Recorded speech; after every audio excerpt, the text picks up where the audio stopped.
Hi guys, welcome to another Maker Mania program. Thanks for joining me today on this absolutely beautiful Friday.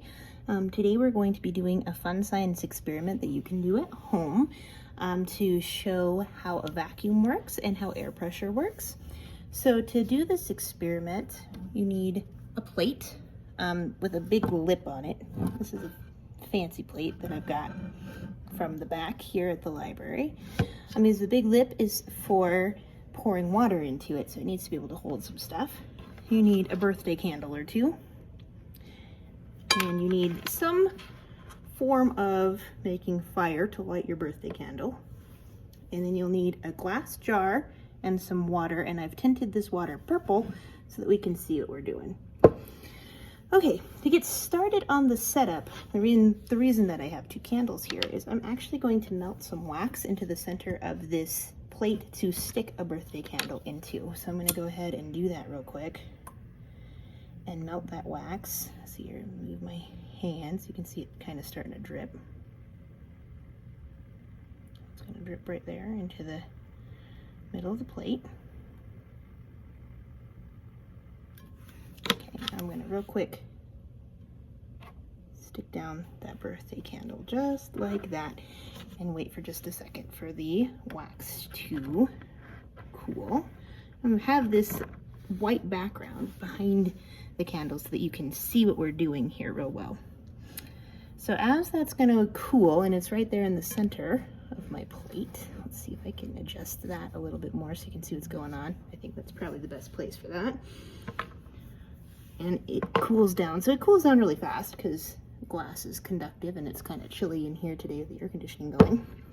I'm going to take this purple water and pour it onto my plate so it kind of goes up around the candle.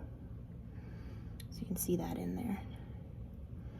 I'm going to go ahead and try my best to dry this jar out super quick. All right.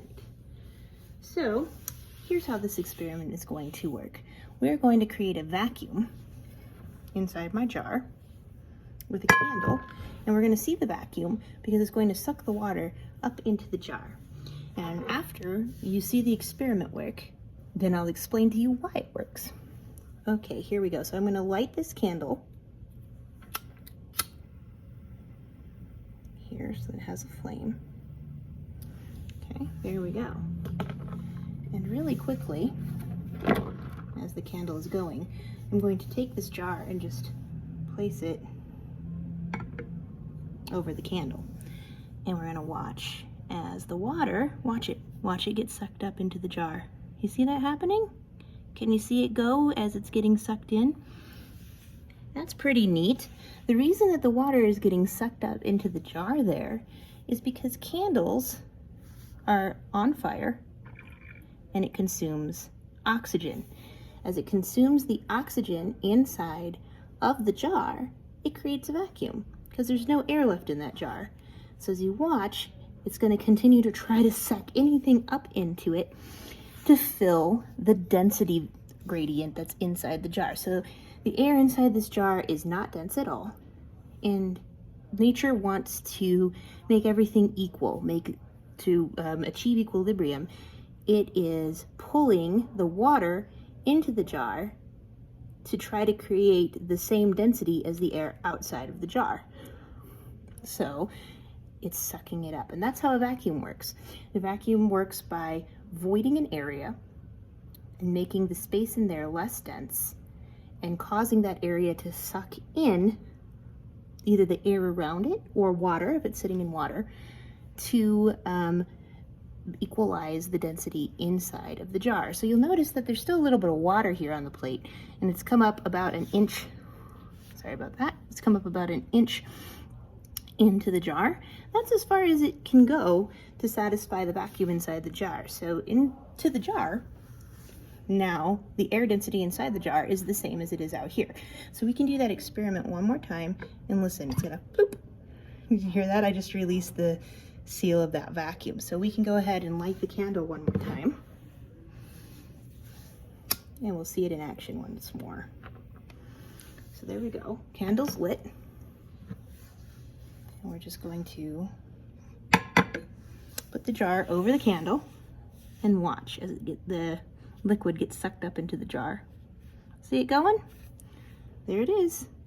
Now watch the candle. It's consumed all of the oxygen inside of the jar, and so it goes out.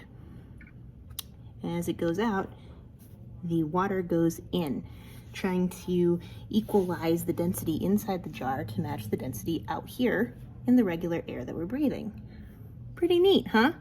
So you guys can try this at home with any jar, any plate that is a big lip in it, and any water. You don't have to color the water, it's just kind of fun. And a birthday candle, and you can watch the experiment on your own. Highly recommend doing this at home with any supplies that you might have, because it is a really fun and effective experiment. All right, guys, until I get to see you again, stay safe, stay healthy, keep making, and tune in next week for another Maker Mania. Have a great day. Bye.